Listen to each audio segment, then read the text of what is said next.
Hello gentlemen, how you all doing? This is Kishan Singh and I have cleared CDS 3 out of 3 times and I'm here to help you in your CDS preparation.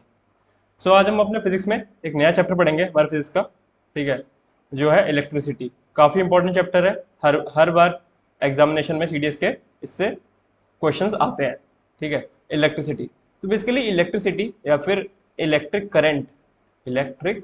Current क्या होता है, ठीक है। ये basically होता है flow of charge और electron, ठीक है, फ्लो ऑफ चार्ज और इलेक्ट्रॉन पर यूनिट टाइम, ठीक है। तो अगर मैं, ये तो डेफिनेशन की बात है, अगर मैं आपको समझाऊं, ठीक है, तो लेट्स सपोज मैं एक कंडक्टर या एक एक वायर लिया मैंने, ठीक है। इस वायर में लेट्स सपोज मैंने कंडक्टर लगाया, ठीक है। एक कंडक्टर, बेसिकली कंडक्टर क्या होते हैं, जो कि इलेक्ट्रिक जो करंट है, ठीक है, करंट या इलेक्ट्रिसिटी है वो उनके थ्रू पास हो जाती है, ठीक है। और जो इंसुलेटर होते हैं उनके थ्रू जो इलेक्ट्रिसिटी है वो पास नहीं होती है, ठीक है। लेट्स सपोज मैंने इसमें एक कंडक्टर लगाया, यहाँ मैंने अपनी बैटरी लगा दी, ठीक है, यहाँ मैंने अपनी बैटरी लगा दी, ठीक है। ये बैटरी का पॉजिटिव टर्मिनल है, ये बैटरी का नेगेटिव टर्मिनल है। पॉजिटिव थोड़ा नीचे रख देता हूँ। बैटरी का पॉजिटिव टर्मिनल जो बड़ा वाला है, ये बैटरी का पॉजिटिव टर्मिनल है, और जो छोटा वाला है ये बैटरी का नेगेटिव टर्मिनल है, ठीक है। अब क्या किया, जब मैंने बैटरी लगाई है ना, ठीक है, तो क्या होगा कि जो इलेक्ट्रॉन्स होंगे ना, इलेक्ट्रॉन्स नेगेटिव टर्मिनल है, नेगेटिव टर्मिनल से इस तरीके से कंडक्टर के थ्रू होते हुए, अरे वायर है, ठीक है, वायर में भी तो करंट चलेगा ही, ठीक है, पॉजिटिव टर्मिनल की तरफ जाते हैं, ठीक है। तो ये तो जो रेड से डिनोट किया है ये है मेरा फ्लो ऑफ इलेक्ट्रॉन्स, ये इलेक्ट्रॉन फ्लो कर रहे हैं, ठीक है। अब यहाँ बात ध्यान देने की क्या है कि जो हम इलेक्ट्रिक करंट लेते हैं ना, इलेक्ट्रिक करंट हम कहते हैं फ्लो ऑफ पॉजिटिव चार्ज को। बेसिकली हम जो डेपिक्ट करते हैं इलेक्ट्रिक करंट, हम कहते हैं कि जो इलेक्ट्रिक करंट है वो फ्लो ऑफ पॉजिटिव चार्ज है। तो नेगेटिव चार्ज यानी कि हमारे जो इलेक्ट्रॉन्स है ना, वो तो नेगेटिव टर्मिनल से पॉजिटिव टर्मिनल की तरफ चलते हैं, और जो पॉजिटिव चार्ज है ना, ठीक है, पॉजिटिव चार्ज है वो पॉजिटिव टर्मिनल से नेगेटिव टर्मिनल की तरफ चलता है, ठीक है। तो जो इलेक्ट्रिक करंट की डायरेक्शन होगी वो ये होगी, आप देख रहे हैं वायर में, ठीक है, ये होगी डायरेक्शन ऑफ इलेक्ट्रिक करंट, क्योंकि इलेक्ट्रिक करंट को मानते हैं कि ये बेसिकली पॉजिटिव चार्ज के फ्लो से होता है, डायरेक्शन ऑफ इलेक्ट्रिक करंट, ठीक है। तो यहां पर आपको ये बात याद रखनी है, मैं लिख देता हूं कि direction of electric current is opposite to the direction of flow of electrons. तो ये बात अच्छे से स्टेटमेंट याद रखना कि जो इलेक्ट्रिक करंट का डायरेक्शन होता है ना, ठीक है, it is opposite to the direction of flow of electrons. जिस डायरेक्शन में इलेक्ट्रॉन फ्लो करेंगे ना, उसके अपोजिट डायरेक्शन में करंट फ्लो करेगा। तो ये आपसे स्टेटमेंट बना के पूछ लेगा, ठीक है। तो इस पर स्टार मार्क कर लो, वही जो स्टेटमेंट वाले क्वेश्चन आते हैं ना, उसमें एक ये स्टेटमेंट ये भी डाल देगा, और ये शायद से पूछा भी हुआ है कि direction of electric current is opposite to the direction of flow of electrons, ठीक है, ऑलराइट, ठीक है। फिर देखो, फिर करंट का फॉर्मूला होता है, करंट क्या होता है, basically charge flowing per unit time. Current को हम आई से नोट करते हैं, करंट को हम आई से नोट करते हैं। क्यू होता है हमारा चार्ज, ठीक है, और जितने टाइम में पर यूनिट टाइम में वो फ्लो कर रहा है तो ये होता है यहाँ पर टाइम, ठीक है। तो इलेक्ट्रिक करंट क्या होता है, charge flowing per unit time, ठीक है। तो अगर, और देखो जो इलेक्ट्रिक करंट होता है ना, उसको हम एम्पियर में मेजर करते हैं। तो ये बात भी याद रखना कि इलेक्ट्रिक करंट की यूनिट होती है एम्पियर, ठीक है। और ये यूनिट दी किसने थी, उन साइंटिस्ट का नाम था Andre Marie ampere, Andre Marie ampere, इन्होंने इलेक्ट्रिक करंट की ऐसा यूनिट दी थी एम्पियर, ठीक है। चार्ज हम किस में मेजर करते हैं, चार्ज हम मेजर करते हैं कूलम में। तो बेसिकली इनकी जो यूनिट्स है ना, ये भी काफ़ी इंपॉर्टेंट हो जाती हैं आपकी स्टेटमेंट। जैसे अगर कोई क्वेश्चन आया, लेट्स सपोज आपने, एग्जामिनर ने आपसे इलेक्ट्रिक करंट कैलकुलेट करवाया, ठीक है, तो वो स्टेटमेंट दे देगा इलेक्ट्रिक करंट इतना है इसमें, ठीक है, चार्ज इतना है, और फिर एक और स्टेटमेंट दे देगा कि electric current is measured in ampere. तो बेसिकली आपको यूनिट पता होनी चाहिए, नहीं तो आप कंफ्यूज कर जाओगे, ठीक है। चार्ज जो हम मेजर करते हैं वो हम करते हैं कूलम में, ठीक है। तो अगर मैं कहूँ कि 1 एम्पियर करंट फ्लो कब होगा, तो 1 एम्पियर करंट तब फ्लो होगा, ठीक है, जब 1 कूलाम चार्ज 1 सेकंड में किसी कंडक्टर या वायर के थ्रू फ्लो करेगा। 1 कूलाम चार्ज जब 1 सेकंड में किसी कंडक्टर या वायर के थ्रू फ्लो करता है, ठीक है, तो वहां पर हम कहते हैं कि 1 एम्पियर करंट है। बेसिकली वो 1 एम्पियर करंट बनाता है, यानी 1 एम्पियर करंट फ्लो हो रहा है इस टाइम यहाँ पे, ठीक है। तो 1 कूलाम जो होता है ना, 1 कूलाम की वैल्यू क्या होती है, 1 कूलाम इक्विवेलेंट होता है 6 × 10⁻18 इलेक्ट्रॉन्स के। 1 coulomb is equal to 6 × 10⁻18 electrons. फिर आपको इलेक्ट्रॉन का चार्ज पता है, वैसे पता तो होना चाहिए, फिर भी लिख देता हूँ यहाँ पे 1.6 × 10⁻−19 कूलाम। एक इलेक्ट्रॉन में 1.6 × 10⁻−19 कूलाम होता है चार्ज, ठीक है। और इसका मास क्या होता है, इलेक्ट्रॉन का मास क्या होता है, 9.1 × 10⁻−31 kg, ठीक है। देखो प्रोटॉन और इलेक्ट्रॉन में चार्ज सेम होता है, ठीक है, चार्ज इनका 1.6 × 10⁻−19 कूलाम भी रहेगा, बट जो प्रोटॉन का मास हो जाता है ना, प्रोटॉन का मास होता है 1.67 × 10⁻−27 kg, ठीक है। तो ये बात भी अपने ध्यान में रखिएगा, ऑलराइट। फिर देखो फिर आता है कि जो चार्ज फ्लो हो रहा है ना, या चार्ज या फिर कह लो अब इलेक्ट्रिक करंट फ्लो हो रहा है, इलेक्ट्रिक करंट फ्लो हो रहा है, ठीक है, वो क्यों हो रहा है। बेसिकली अगर एक कंडक्टर है, ठीक है, एक कंडक्टर मान लो, एक कंडक्टर है वायर से जुड़ा हुआ है, ठीक है, तो वायर और कंडक्टर में बेसिकली जो इलेक्ट्रिक करंट है फ्लो क्यों हो रहा है, ठीक है। देखो जब हम एक बैटरी, ये बैटरी है ना, इसका पॉजिटिव टर्मिनल है और ये नेगेटिव टर्मिनल है, बैटरी, ठीक है, बैटरी कह लो या power of source, power of source. जब हम किसी सर्किट को ना, जब हम किसी सर्किट में एक पावर ऑफ सोर्स ऐड कर देते हैं ना, ठीक है, तो ये बैटरी का काम क्या है, बैटरी का काम है एक पोटेंशियल डिफरेंस जनरेट करना, पोटेंशियल डिफरेंस जनरेट करना। कि जैसे लेट्स सपोज एक टैंक ये है, ठीक है, एक टैंक ये है, ठीक है, और दूसरा टैंक ये है, ऑलराइट, दूसरा टैंक ये है। अब ये इस टैंक में यहां तक पानी है, ठीक है, यहां तक इस टैंक में पानी भरा हुआ है, ठीक है।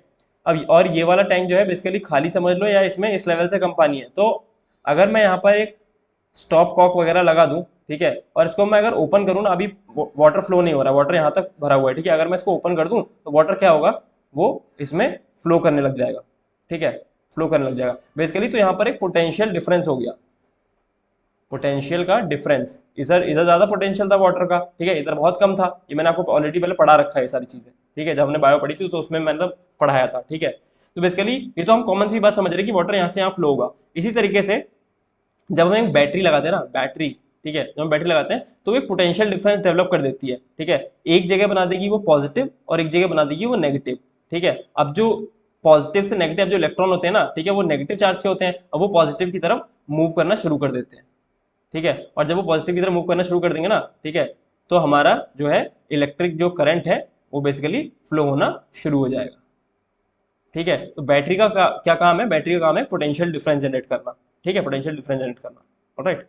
देखो मैं आपको मिटा के बताता हूँ। अब देखो पोटेंशियल डिफरेंस हम समझ गए, पोटेंशियल डिफरेंस जनरेट कर दिया। अब पोटेंशियल डिफरेंस एग्जैक्टली होता क्या है, देखो पोटेंशियल डिफरेंस को हम, अगर मैं आपको एक फॉर्मूला बताऊं पोटेंशियल डिफरेंस के लिए, पोटेंशियल डिफरेंस होता है वर्क अपॉन चार्ज, ठीक है। तो बेसिकली पोटेंशियल डिफरेंस क्या है, वी क्या है, वर्क डन, ठीक है, to move unit charge from one point to other, ठीक है। लेट्स सपोज मैंने एक सर्किट में ये 2 पॉइंट मान लिए, ठीक है, ये 2 पॉइंट मान लिए, 2 पॉइंट मान लिए, ठीक है। अब इस पॉइंट से लेकर, ये 1 पॉइंट है, 2 पॉइंट है, 1 पॉइंट से लेकर सेकेंड पॉइंट तक एक चार्ज को बेसिकली फ्लो कराने में, 1 यूनिट चार्ज को, ठीक है, फ्लो कराने में, ठीक है, फ्लो कराने में जितना वर्क एक बैटरी करेगी, ठीक है, बैटरी तो बेसिकली पोटेंशियल डिफरेंस सेटअप कर रही है, तो 1 यूनिट चार्ज को 0.1 से 0.2 तक ले जाने में जितना बैटरी को वर्क करना पड़ेगा, क्योंकि बैटरी के अंदर एनर्जी है, बैटरी के पास एक एनर्जी है, ठीक है, वो एनर्जी स्पेंड करेगी चार्ज को मूव कराने के लिए, और वो किस तरीके से मूव करेगी, वो कुछ वर्क करेगी, ठीक है। तो जितना वर्क एक यूनिट चार्ज को 1 पॉइंट से लेकर सेकेंड पॉइंट तक ले जाने में होता है, ठीक है, उस बैटरी को करना पड़ता है, उसी को हम उसका पोटेंशियल डिफरेंस कहते हैं। ऑलराइट, ये बात आई होप आपको समझ में आई होगी। तो ये हुई हमारी पोटेंशियल डिफरेंस की बात। तो आई होप आपको पोटेंशियल डिफरेंस समझ में आया होगा, और अगर इतना नहीं भी समझ में आया तो भी इतनी कोई डीप में जाने की जरूरत नहीं है, आपको बस ये फॉर्मूला याद रखना है, वो तो मैंने बता दिया कि जिससे आपकी अच्छी अंडरस्टैंडिंग हो जाए, ताकि आप उसको लंबे समय तक याद रख पाओ, ठीक है। तो फिर भी अगर आपको थोड़ा सा कंफ्यूजन है या, ठीक है, तो आपको क्या करना है, बस इतना सा फॉर्मूला याद रखना है, आपको फॉर्मूला बेस्ड क्वेश्चन देगा वो यहाँ से, ठीक है। V is equal to W upon Q, W क्या है, वर्क डन, ठीक है, और Q क्या है यहाँ पर, चार्ज, और V है हमारा पोटेंशियल, ये मिटा देता हूं मैं यहां से, पोटेंशियल डिफरेंस, ठीक है, या फिर इसको हम वोल्टेज भी बोल देते हैं, वोल्टेज, ठीक है, वोल्टेज। फिर जो वोल्ट होता है ना, बेसिकली जो हमारा वोल्टेज होता है, ठीक है, इसकी यूनिट क्या होती है, इसकी यूनिट होती है वोल्ट, ठीक है, वोल्ट। और ये दी किसने थी, ये दी थी एलेसेंड्रो वोल्टा नाम के एक साइंटिस्ट थे, ठीक है, उन्होंने वोल्टेज की यूनिट दी थी वोल्ट, ठीक है, ठीक है। फिर देखो जो हमारा इलेक्ट्रिक करंट होता है ना, इलेक्ट्रिक करंट, ठीक है, उसको हम मेजर कैसे करते हैं, उसको मेजर करने के लिए एक डिवाइस होता है जिसे हम कहते हैं एमीटर, ठीक है। तो ये बात याद रखना, इलेक्ट्रिक करंट को मेजर करने के लिए एक डिवाइस होता है एमीटर, ठीक है। और वहीं पर अगर मैं वोल्टेज की बात करूं, वोल्टेज या पोटेंशियल डिफरेंस की बात करूं, ठीक है, उसको मेजर करने के लिए एक डिवाइस होता है जिसे हम कहते हैं वोल्ट मीटर, ठीक है, वोल्ट मीटर।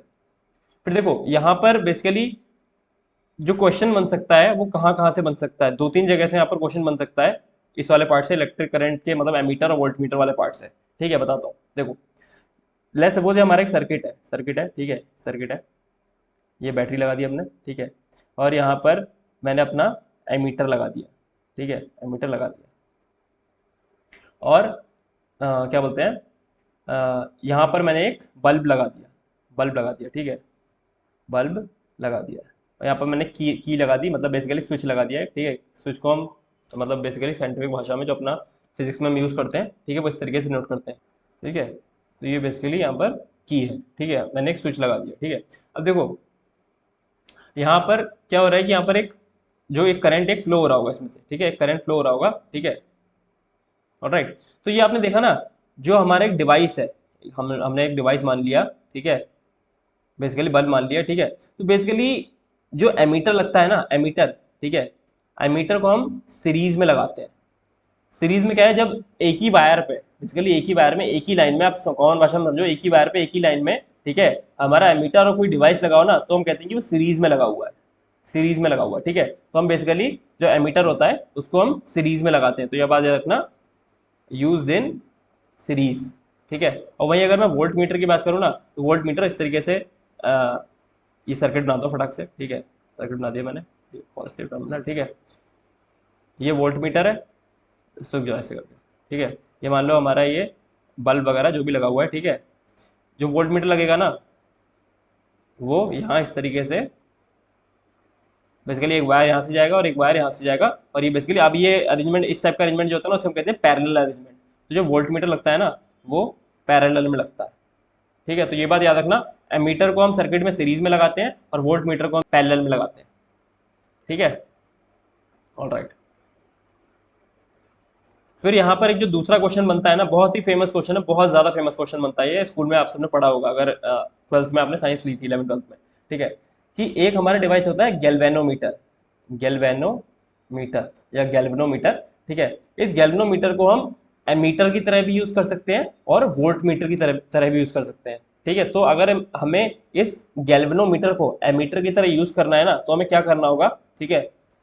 तो हम इस गैल्वेनोमीटर के साथ स्मॉल रेजिस्टेंस लगा देंगे, small resistance in parallel, parallel, ठीक है, तो ये एमीटर बन जाएगा, एमीटर, ठीक है। और फिर इस एमीटर को हम दोबारा से सीरीज में यूज कर लेंगे। तो अगर मैं आपको बना के दिखाऊं ना, तो बेसिकली समझो कि ये एक गैल्वेनोमीटर है, ठीक है, गैल्वेनोमीटर है, और ये सर्किट है, ठीक है, ये सर्किट है आपका, ठीक है, ये सर्किट है। तो इस गैल्वेनोमीटर को, ठीक है, हाँ, इस गैल्वेनोमीटर को अगर एमीटर की तरह बनाना है ना, तो इसके साथ हम यहाँ पर एक रेजिस्टेंस, इस तरीके से हम रेजिस्टेंस को डिनोट करते हैं, ठीक है, ये रेजिस्टेंस है, ठीक है। तो हम रेजिस्टेंस लगा देंगे यहाँ पर, वो भी स्मॉल रेजिस्टेंस, एक छोटा रेजिस्टेंस हम इस गैल्वेनोमीटर के साथ पैरेलल में लगा देंगे, ठीक है। और तो ये एमीटर की तरह, अब ये एमीटर की तरह वर्क करेगा। अब हम इससे करंट मेजर कर सकते हैं, ठीक है। तो आई होप आपको इतनी बात समझ में आई होगी। तो ये बात अच्छे से याद रख लेना कि एक गैल्वेनोमीटर को एमीटर में बनाने के लिए स्मॉल रेजिस्टेंस लगाया जाता है पैरेलल में, ठीक है। और फिर जब वो एमीटर बन जाता है ना, ये करने के बाद तो एमीटर की तरह बिहेव करता है, वापस से हम उसे एमीटर की तरह ही सर्किट में सीरीज में यूज कर लेते हैं, ठीक है। आज जब हमें एक गैल्वेनोमीटर को वोल्ट मीटर की तरह यूज करना है, गैल्वेनोमीटर को हमें एक वोल्ट मीटर की तरह यूज करना है, तो हम लगाएंगे एक high resistance in series, series, ठीक है। प्लस सपोज ये हमारा एक बल्ब हमने इस तरीके से बना दिया, ठीक है, और ये हमारा बैटरी का पॉजिटिव टर्मिनल, ये नेगेटिव टर्मिनल, ठीक है। तो अब अगर मैं जैसे गैल्वेनोमीटर को यूज कर रहा है ना वोल्ट मीटर की तरह, तो ये हमारा गैल्वेनोमीटर है, ठीक है, गैल्वेनोमीटर है। तो हम क्या करेंगे, थोड़ा सा बड़ा कर देता हूँ मैं, तो अच्छे समझ में आएगा। ये आपका ये बल्ब है, ठीक है, ये इस तरीके से सर्किट है। तो इस गैल्वेनोमीटर के साथ हम एक हाई रेजिस्टेंस सीरीज में लगा देंगे। अब देखो सेम वायर में आ गया, बेसिकली सेम वायर में सेम लाइन में आ गया, तो हमने इसे एक हाई रेजिस्टेंस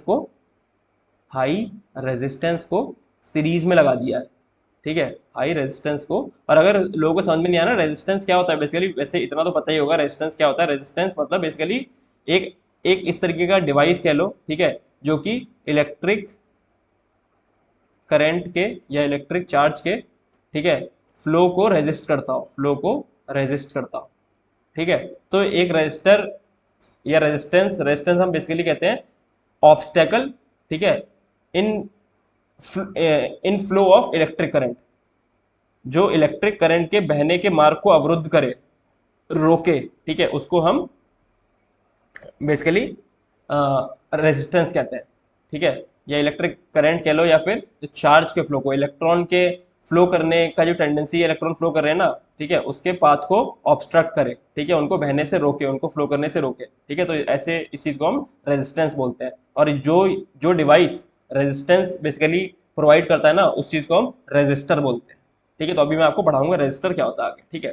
तो बेसिकली हमने क्या किया यहाँ पर, एक हाई रेजिस्टेंस गैल्वेनोमीटर के साथ जब हम पैरेलल में लगा देंगे ना, ठीक है, सॉरी सीरीज में लगा देंगे, सॉरी यहाँ पर याद रखना, हाई रेजिस्टेंस सीरीज में, ठीक है। तो अगर मैंने पीछे पैरेलल बोल दिया गलती से, सॉरी, ठीक है। तो हाई रेजिस्टेंस हम गैल्वेनोमीटर के साथ सीरीज में लगा देंगे, ठीक है। तो ये वोल्ट मीटर की तरह काम करने लगेगा, वोल्ट मीटर की तरह काम करने लगेगा। और देखो सर्किट में कैसा लगा हुआ है, ये तो हमारा बल्ब है, सर्किट में जो गैल्वेनोमीटर हाई रेजिस्टेंस के साथ साथ अब वो वोल्ट मीटर की तरह काम कर रहा है। तो अगर हम इस पूरी यूनिट को वोल्ट मीटर मानेंगे ना, तो देखो वोल्ट मीटर जो है वो इसके साथ पैरेलल में लगा हुआ है। तो वोल्ट मीटर तो हम बेसिकली पैरेलल में ही लगाएंगे, ठीक है, वोल्ट मीटर तो हम बेसिकली पैरेलल में ही लगाएंगे सर्किट में, ठीक है। बस वोल्ट गैल्वेनोमीटर को वोल्ट मीटर में जब बनाएंगे, तो गैल्वेनोमीटर के साथ हाई रेजिस्टेंस लगा देंगे सीरीज में। तो आई होप आपको इतनी बात समझ में आ गई होगी। तो ये बात याद रखना, ठीक है। सबसे पहली बात दोबारा से रिपीट करता हूँ, इलेक्ट्रिक करंट को हम मेजर करते हैं एमीटर से, ठीक है, और एमीटर लगाते हैं हम सर्किट में सीरीज में, ठीक है। वोल्टेज को हम मेजर करते हैं वोल्ट मीटर से, और वोल्ट मीटर को हम लगाते हैं बेसिकली पैरेलल में, ठीक है, पैरेलल में। फिर जब हमें एक गैल्वेनोमीटर को अगर हमें एमीटर में कन्वर्ट करना है, तो हम गैल्वेनोमीटर के साथ स्मॉल रेजिस्टेंस लगा देंगे पैरेलल में, ठीक है, पैरेलल में। और फिर वो एमीटर की तरफ वर्क करने लगेगा, ठीक है। जब वो एमीटर की तरफ वर्क करेगा, तो बेसिकली एमीटर को तो हम सीरीज में ही यूज करते हैं सर्किट में, ठीक है। वहीं अगर हमें गैल्वेनोमीटर को वोल्ट मीटर बनाना है, तो हम उस गैल्वेनोमीटर के साथ हाई रेजिस्टेंस लगा देंगे सीरीज में, हाई रेजिस्टेंस लगा देंगे सीरीज में। और फिर जब वो वोल्ट मीटर, ठीक है, जब वो गैल्वेनोमीटर, ये पूरी यूनिट जो है रेजिस्टर और गैल्वेनोमीटर वाली, अब ये वोल्ट मीटर की तरह वर्क करेगी। तो ये देख सकते हैं वोल्ट मीटर जो है हमारा सर्किट में हमेशा की तरह पैरेलल में लगा हुआ है, ठीक है। तो आई होप आपको इतनी बात समझ में आ गई होगी। ये क्वेश्चन पूछ लेता है, बहुत ज्यादा इंपॉर्टेंट है, स्कूल वगैरह में तो बहुत ही पूछा जाता है, और कॉम्पिटेटिव में भी बहुत पूछा जाता है, ठीक है। तो बिल्कुल बेशक आपसे ये क्वेश्चन पूछा जा सकता है, ठीक है। आई होप इतनी बात समझ में आ गई होगी। फिर हमारा आता है हमारा topic Ohm's law. Ohm's law, Ohm's law क्या है? ओम्स लॉ है V is equal to I R. ठीक है, V यहाँ पर वोल्टेज है, ठीक है, I यहाँ पर करंट है, ठीक है, और R यहाँ पर रेजिस्टर है, रेजिस्टर या रेजिस्टेंस, रेजिस्टेंस। ठीक है, तो अब देखो जैसे मैंने यहाँ पर एक बैटरी लगा दी, फिर से देखो इसमें सर्किट का बहुत गेम है। ठीक है, मैं इतनी बार सर्किट बता दूंगा आपको, बिल्कुल सर्किट रट जाएगा। ठीक है, लेट्स सपोज यहाँ पर मेरा एक कंडक्टर लगा हुआ है। ठीक है, एक कोई भी कंडक्टर यूज कर लिया मैंने यहाँ पर। ठीक है, कंडक्टर लगा हुआ है। ठीक है, और यहाँ पर मैंने एक रेजिस्टर लगा दिया, रेजिस्टर, रेजिस्टर। ठीक है, रेजिस्टर लगा दिया। ठीक है, तो ये मान लो ये है सेकंड सिचुएशन। ठीक है, इससे पहले की सिचुएशन में आपको बताता हूँ। ये एक बैटरी लगी हुई है और यहाँ पर मेरा सिर्फ रेजिस्टर लगा हुआ है, सिर्फ रेजिस्टर लगा हुआ है। तो लेट्स सपोज इस टाइम जो मेरी बैटरी से करंट फ्लो हो रहा है ना, करंट फ्लो हो रहा है, लेट्स सपोज 5 एम्पियर का हो रहा है। 5 एम्पियर जो है वो इस सर्किट में बेसिकली करंट फ्लो हो रहा है। ठीक है, करंट फ्लो हो रहा है। ठीक है, फिर अब क्या किया, जब मैंने रजिस्टर लगा दिया ना, ठीक है, एक रजिस्टर लगा दिया, ठीक है, रजिस्टर लगा दिया, तो अब जो इससे करंट फ्लो हो रहा है, लेट्स सपोज, ठीक है, लेट्स सपोज वो 3 एम्पियर हो रहा है। तो बेसिकली क्या किया, जो करंट की वैल्यू थी ना, करंट की वैल्यू, ठीक है, वो इस रजिस्टर के लगने के बाद कम हो गई। ठीक है, यानी ये रजिस्टर है ना, वो चार्ज को फ्लो नहीं होने दे रहा। अब जब चार्ज को फ्लो नहीं होने देगा ना, चार्ज क्या होता है, चार्ज डायरेक्टली प्रोपोर्शनल होता है क्यू के। अगर अब चार्ज का फ्लो कम हो जाएगा ना यहाँ पर इस सर्किट में, तो बेसिकली करंट भी कम हो जाएगा। ठीक है, तो ये बात आपको समझ में आ गई होगी रजिस्टर का काम क्या है। वो चार्ज के फ्लो को सप्रेस करता है या कम करता है, ताकि कम चार्ज फ्लो हो। ठीक है, इसलिए हम सर्किट में आपने अक्सर देखा होगा कि रजिस्टर्स का यूज किया जाता है।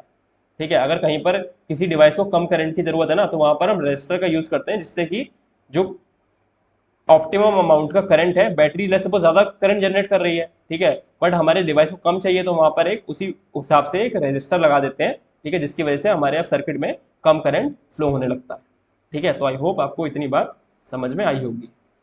ठीक है, तो ओम्स लॉ कहता है कि electric current through a conductor, ठीक है, between 2 points is directly proportional to its voltage, voltage. ठीक है, जो हमारा इलेक्ट्रिक करंट है, ठीक है, इलेक्ट्रिक करंट है, वो एक कंडक्टर में जब फ्लो होता है ना, ठीक है, बिटवीन किसी भी 2 पॉइंट्स के बीच में, किसी भी 2 पॉइंट्स के बीच में जो इलेक्ट्रिक करंट है वो वोल्टेज के डायरेक्टली प्रोपोर्शनल होता है। ठीक है, और जब हम यहाँ से प्रोपोर्शनलिटी का सिंबल हटाते हैं ना, तो हम यहाँ पर आर लगा देते हैं, तो हम इसको कहते हैं V equal to I R. ठीक है, ये होता है आपका ओम्स लॉ। ठीक है, ओम्स लॉ। बेसिकली आपको ओम्स लॉ का बस स्टेटमेंट याद रखना है। ठीक है, ओम्स लॉ का स्टेटमेंट याद रखना है, V equal to, basically formula याद रखना है, सॉरी फॉर्मूला याद रखना है। ठीक है, ओम्स लॉ का V equal to I R. ठीक है, इस फॉर्मूले में बहुत सारे सवाल पूछे जाते हैं। ठीक है, तो ये बिल्कुल अच्छे से याद रखना है कि V इसमें वोल्टेज है, I करंट है, और R जो आपका रेजिस्टेंस है या रेजिस्टर है। V equal to I R. ठीक है, फिर फिर इसी बेस पे, ठीक है, इसी बेस पे मैं आपको एक क्वेश्चन कराता हूँ ओम्स लॉ के बेस पे, तो आपको बिल्कुल अच्छे से समझ में आ जाएगा। देखो, how much current will an electric bulb draw from a 220 volt source if the resistance of the bulb filament is 1200 ओम। ठीक है, 1200 ओम। ठीक है, इसे हम क्या बोलते हैं, जैसे ओम्स लॉ था, इसीलिए इसकी यूनिट जो होती है रेजिस्टेंस की, वो ओम होती है। ठीक है, OHM, ओम। ठीक है, तो बेसिकली हमें क्या क्या दे रखा है, हमें यहाँ पर वोल्टेज दे रखा है, वोल्टेज सोर्स दे रखा है 220 वोल्ट का। ठीक है, और हमें रेजिस्टेंस दे रखा है 1200 ओम का। ठीक है, तो हमारा फॉर्मूला क्या है, V equal to I R. ठीक है, V की वैल्यू 220 वोल्ट, ठीक है, I हमें निकालना है, और R की वैल्यू 1200 वोल्ट। ठीक है, तो I क्या हो जाएगा, 220 अपॉन 1200, 10 से 10 जाएगा। ठीक है, तो जब आप इसको कैलकुलेट करेंगे तो इसकी वैल्यू आएगी 0.1833 समथिंग करके, इस तरीके से इसकी वैल्यू आएगी एम्पियर। तो इस टाइम जो करंट फ्लो हो रहा होगा, ठीक है, बेसिकली इलेक्ट्रिक बल्ब से, इलेक्ट्रिक बल्ब कितना करंट ड्रॉ कर रहा होगा, ठीक है, वो होगा 0.1833 एम्पियर। ठीक है, ऑलराइट। फिर क्या बोल रहा है, how much current will an electric heater coil draw from a 220 volt source if the resistance of the heater is 100 ओम। ठीक है, अब इन्होंने कहा है एक इलेक्ट्रिक हीटर की बात करिए कि वो कितना करंट लेगा। ठीक है, तो फिर से हमारे पास वोल्टेज तो हमारे पास सेम ही है। ठीक है, रेजिस्टेंस जो है हमारा वो 100 ओम है। ठीक है, 100 ओम। तो V is equal to I R, voltage क्या है हमारा 220 वोल्ट, आई निकालना है हमें, रेजिस्टेंस हमारा 100। ठीक है, तो अपॉन 100, इसको यहाँ से हम इसको जब हम 100 को नीचे लेके आएंगे, ठीक है, तो इस तरीके से हो जाएगा 10 से 10, और यहाँ पे 2.2 एम्पियर का जो करंट है वो एक इलेक्ट्रिक हीटर ड्रॉ करेगा जब वो 220 वोल्ट के सोर्स से लगाओ। ठीक है, और रेजिस्टेंस उसकी कॉइल में हो 100 ओम का। तो आई होप अब आप इस तरीके से जो V equal to I R का फॉर्मूले का यूज समझ चुके होंगे। ठीक है, फिर देखो यहाँ पर हमने रेजिस्टेंस की बात करी ना। ठीक है, रेजिस्टेंस रेजिस्टर आपको समझ आ गया क्या होता है। फिर यहाँ पर एक चीज आती है रियोस्टैट।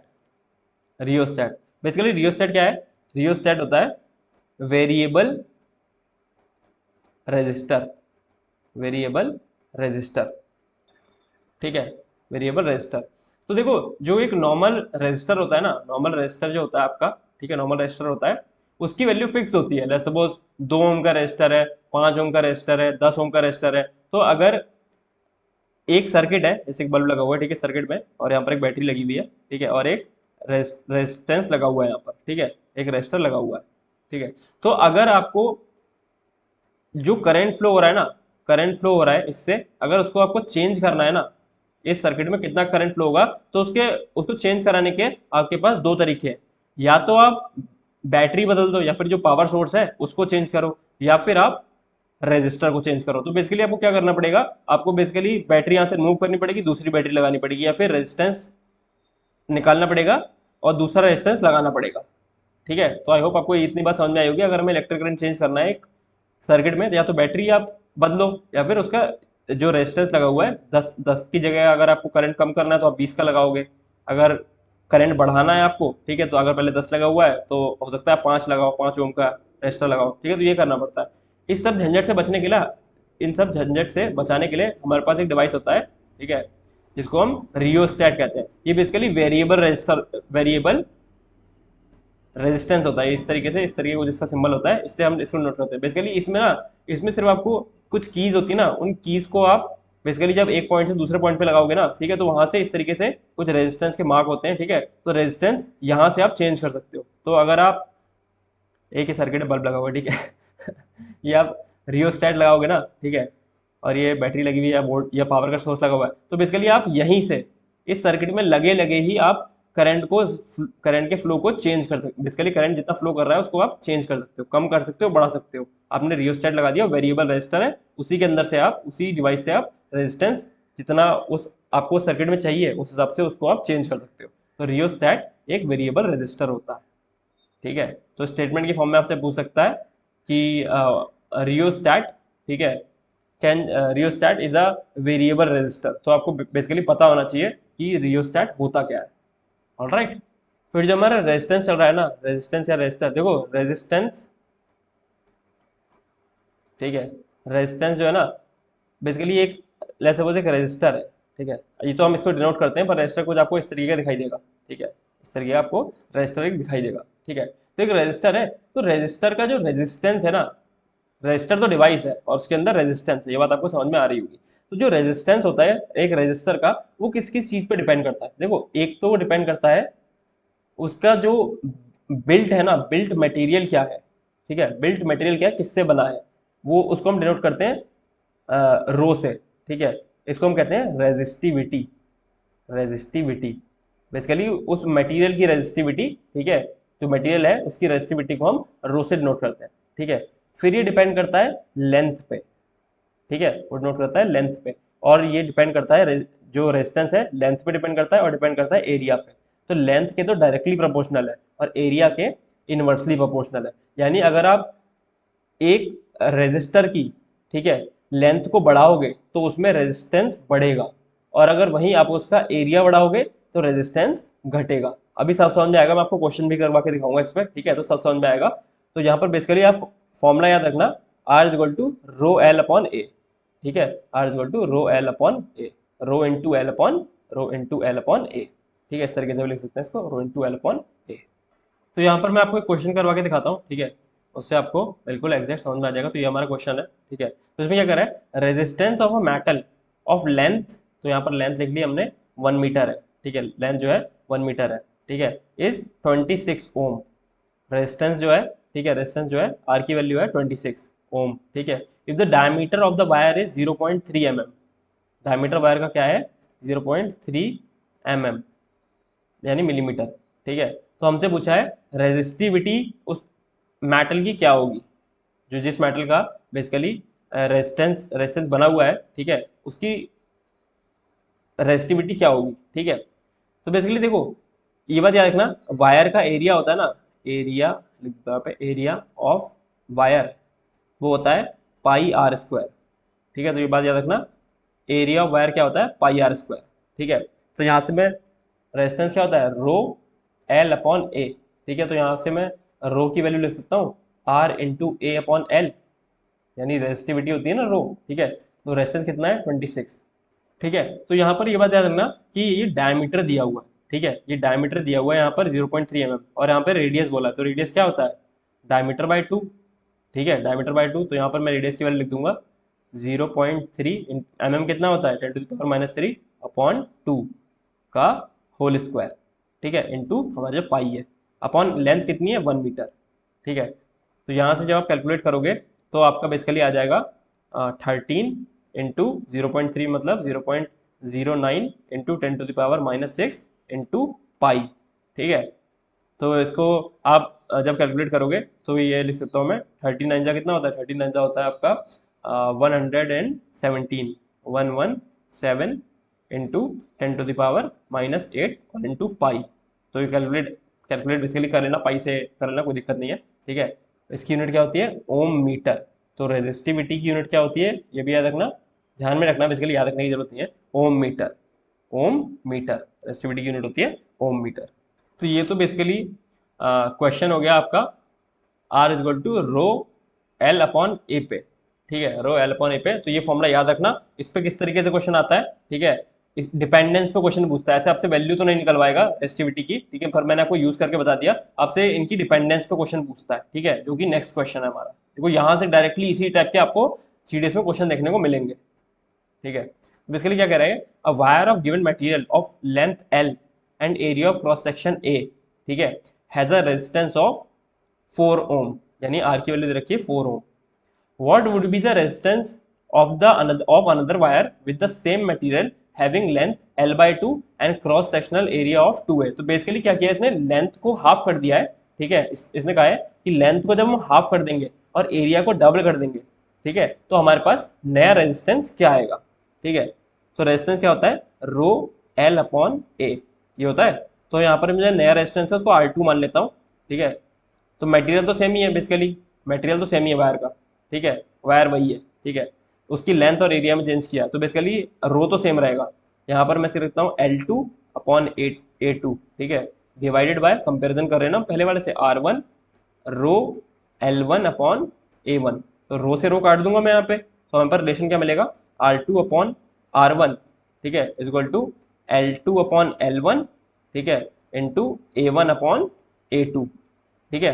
तो L2 कितना है हमारे पास, L2 है L/2, या फिर जो हमने पहले की लेंथ मारी है पहले वाले रेजिस्टेंस की ओरिजिनल की वो L1 मान ली है, तो R2 अपॉन R1 ये क्या हो जाएगा L1/2, जो ऊपर की वैल्यू है L2 वो क्या है L1/2, यहाँ पर L1, ठीक है, इंटू A1, ठीक है, और A2 जो नया एरिया वो क्या है 2A1, बेसिकली पुराने वाले एरिया A1 का डबल है, ठीक है, तो A1 से A1 चला जाएगा और L1 से L1 चला जाएगा, ठीक है, तो R2 अपॉन R1 कितना हो जाएगा 1/4, यानी जो नया रेजिस्टेंस होगा ना वो पुराने रेजिस्टेंस का 1/4 हो जाएगा, 1/4 हो जाएगा, ठीक है। तो आई होप आपको ये बात समझ में आई होगी, ठीक है, और आपको इतना भी करने की वैसे जरूरत नहीं रहती है, अगर आप सीधा सीधा देखोगे ना कि ये एल पे डायरेक्टली डिपेंडेंट है, ठीक है, और मतलब डायरेक्टली प्रोपोर्शनल है और ए के इनवर्सली प्रोपोर्शनल है, तो अगर जब ए को 2 के फैक्टर से बेसिकली बढ़ाओगे तो ये 2 के फैक्टर से कम हो जाएगा, ठीक है। अगर आप ए को डबल करोगे ए को डबल करोगे तो रेजिस्टेंस आधा हो जाएगा। जब आप ए को डबल कर रहे हो, ठीक है, ए को डबल कर रहे हो तो रेजिस्टेंस आधा हो रहा है, ठीक है। फिर आप क्या कर रहे हो, लेंथ को भी आधा कर रहे हो, बेसिकली लेंथ को भी आधा कर रहे हो, तो लेंथ को भी आधा करोगे तो क्या हो जाएगा, नया रेजिस्टेंस R/4, ठीक है। तो आई होप इतनी बात समझ में आ गई होगी। किसी भी तरीके से आप, चाहे इस तरीके से चाहे इस तरीके से, डायरेक्ट फॉर्म बेसिकली सामने से फॉर्मूला समझ के, ठीक है, दोनों में से किसी भी तरीके से कर सकते हो और इस टाइप के क्वेश्चन आपको मिलेंगे। 101% आपको इस टाइप के क्वेश्चन सीडीएस में मिलते हैं, ठीक है। ऑल राइट, फिर जो आपको एक कॉन्सेप्ट आता है ना, वो आता है बेसिकली यहाँ से भी डायरेक्ट क्वेश्चन आते हैं हर बार पेपर में, ठीक है। ऑलमोस्ट हर अटेम्प्ट में, ऑल्टरनेट अटेम्प्ट में इससे क्वेश्चन पूछ लेता है, ठीक है, रेजिस्टेंस के अरेंजमेंट के ऊपर, रेजिस्टर्स के अरेंजमेंट के ऊपर, ठीक है। तो बेसिकली आप रेजिस्टर्स को, ठीक है, दो टाइप से किसी सर्किट में लगा सकते हो, या तो सीरीज में, ठीक है, या फिर पैरेलल में, पैरेलल में, ठीक है, पैरेलल में। तो सीरीज में लगाने का मतलब क्या है, सीरीज में लगाने का मतलब है, ये मेरा सर्किट है, ये एक बैटरी लगी हुई है, ठीक है, मेरा सर्किट है, एक रेजिस्टर ये, दूसरा रेजिस्टर ये, तीसरा रेजिस्टर ये, ठीक है, और यहाँ पर ऐसे सर्किट मैंने क्लोज कर दिया, ठीक है। तो बेसिकली मैंने क्या किया, एक ही लाइन में बेसिकली सीरीज में जो है रेजिस्टर्स को यूज़ कर लिया है, ठीक है।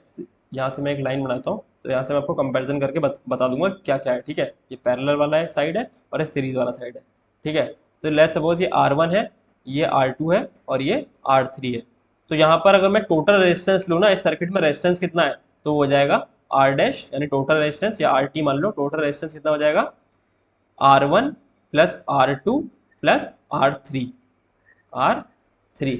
ठीक है। तो इन तीनों को हमें सिंपली ऐड कर देना है। जब सीरीज में बोलेगा, सीरीज अरेंजमेंट होता है R1 plus R2 plus R3, ठीक है। फिर हम पैरेलल में समझते हैं, पैरेलल का मतलब क्या है, ठीक, पैरेलल का मतलब क्या है, एक ये बैटरी लगा दी, ठीक है, ठीक है, यहाँ से एक रेजिस्टेंस लगा हुआ है, ठीक है, एक रेजिस्टेंस लगा हुआ है, ठीक है। अब देखो, दूसरा रेजिस्टेंस जो है वो इस तरीके से आ जाएगा, ठीक है, और तीसरा रेजिस्टेंस मान लो आपने इस तरीके से लगा रखा है।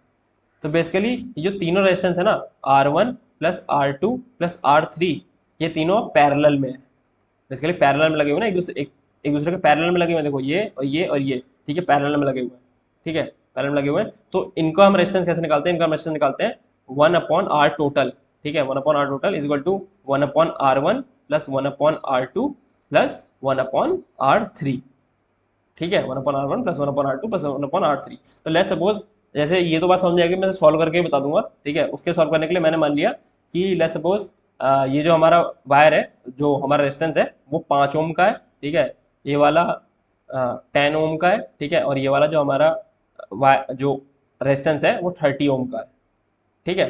तो अगर मुझे इनका इक्विवेलेंट रेजिस्टेंस, टोटल रेजिस्टेंस या फिर इक्विवेलेंट रेजिस्टेंस निकालना है ना सर्किट में, टोटल रेजिस्टेंस कितना है, तो मैं यहाँ पर लिखूंगा 1/RT, ठीक है। 1/R1 की वैल्यू कितनी है, 1/5 प्लस 1/R2 की वैल्यू कितनी है, 1/10 प्लस R3 की वैल्यू कितनी है, 1/30, ठीक है। तो 1/RT की वैल्यू कितनी आ जाएगी, यहाँ पर एलसीएम ले लूंगा 30, तो 5 6 30, एलसीएम तो लेना पता ही होगा, इतनी बात तो, ठीक है। एलसीएम लिया है 10 इंटू 3 30 और ये +1, ठीक है। तो यहाँ से 6 + 3 9 + 1 10, तो 1/RT की वैल्यू आएगी यहाँ से आपकी 10/30। तो यहाँ से RT की वैल्यू कितनी आ जाएगी, 3 ओम। यानी जो इक्विवेलेंट रेजिस्टेंस है ना, पूरा रेजिस्टेंस सर्किट में कितना है, 3 ओम का, ठीक है। वहीं अगर मैं यही वैल्यू सीरीज में लगाऊं ना, इन रेजिस्टेंस को सीरीज में लगा दूं कि R1 की वैल्यू 5 है, R2 की वैल्यू 10 है और R3 की वैल्यू 30 है, ठीक है। तो यहाँ से टोटल रेजिस्टेंस कितना आएगा मेरा इस सर्किट में, ठीक है, इस सर्किट में टोटल रेजिस्टेंस आएगा मेरा 45 ओम, 45 ओम, ठीक है। तो ये बात याद रखना कि सीरीज में लगे हुए रेजिस्टर्स की वैल्यू, ठीक है, अगर उन्हीं रेजिस्टर्स को, सेम रेजिस्टर्स को आप पैरेलल में अरेंज कर दोगे ना, ठीक है, तो उनकी जो ओवरऑल रेजिस्टेंस की वैल्यू होती है सर्किट में वो घट जाएगी, ठीक है। आप यहाँ पर आप देख सकते हो कि 45 ओम कितना ज़्यादा रेजिस्टेंस है एज कम्पेयर टू 3 ओम के, ठीक है। यहाँ पर सिर्फ 3 ओम रेजिस्टेंस है और यहाँ पर 45 ओम रेजिस्टेंस है, ठीक है। तो आई होप आपको इतनी बात समझ में आ गई होगी कि अब आपसे पूछेगा ना कि सीरीज और पैरेलल में, आपसे बोल देगा इतने रेजिस्टर सीरीज में लगे हुए हैं, इतने रेजिस्टर पैरेलल में लगे हुए हैं, तो आप कर पाओगे इस तरीके के सवालों को, ठीक है, और इस तरीके के सवाल आते हैं सीडीएस में बहुत आसानी से।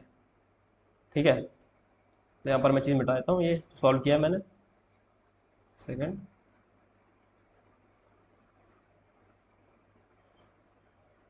ठीक है, फिर यहाँ पर एक बात और याद रखना, जब हम किसी चीज़ को सीरीज में लगाते हैं ना, सीरीज में लगाते हैं, तो सीरीज में करंट सेम रहता है।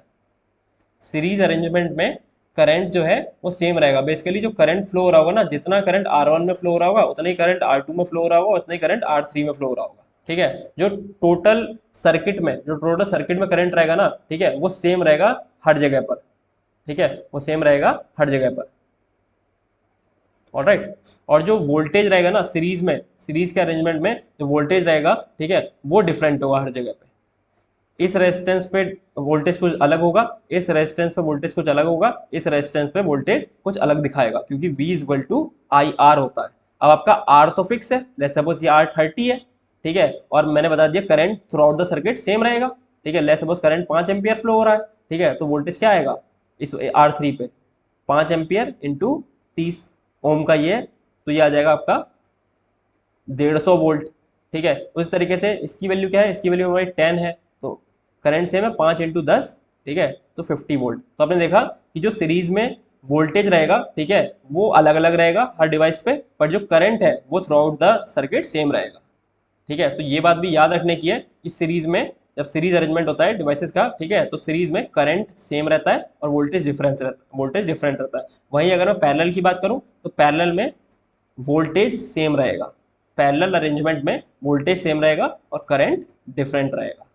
यानी वोल्टेज जो फ्लो हो रहा है ना, वो इन तीनों में, अगर इसमें 220 फ्लो हो रहा है तो इसमें भी 220 ही फ्लो होगा और इसमें भी 220 ही फ्लो होगा। बट जो करंट है तो हो सकता है यहाँ पर, मैं ऐसे बता रहा हूँ, यहाँ पर 5 एम्पियर फ्लो, यहाँ पर 20 एम्पियर फ्लो, यहाँ पर 100 एम्पियर फ्लो। बेसिकली एक मैंने आपको जस्ट इतना बताया है कि जो करंट होगा, ठीक है, वो डिफरेंट होगा। ये कोई वैल्यूज मतलब कुछ इनका सिग्निफिकेंस नहीं है इन वैल्यू का, बट ये मेरा कहने का सेंस था कि जो वोल्टेज रहेगा वो पैरेलल में सेम रहेगा, ठीक है, और करंट पैरेलल में डिफरेंट रहेगा। ठीक है, तो ये सेम और डिफरेंट वाली बात याद रखना बहुत अच्छे से कि किसमें करंट सेम है, ठीक है, और किसमें करंट डिफरेंट है, अगर किसमें वोल्टेज सेम है और किस अरेंजमेंट में वोल्टेज डिफरेंट है। ठीक है, ऑल राइट। तो इसी इसी बेसिस पे, बेसिकली अरेंजमेंट के बेसिस पे, ठीक है, मैं आपको क्वेश्चन करवा के दिखाता हूँ। ठीक है, देखो,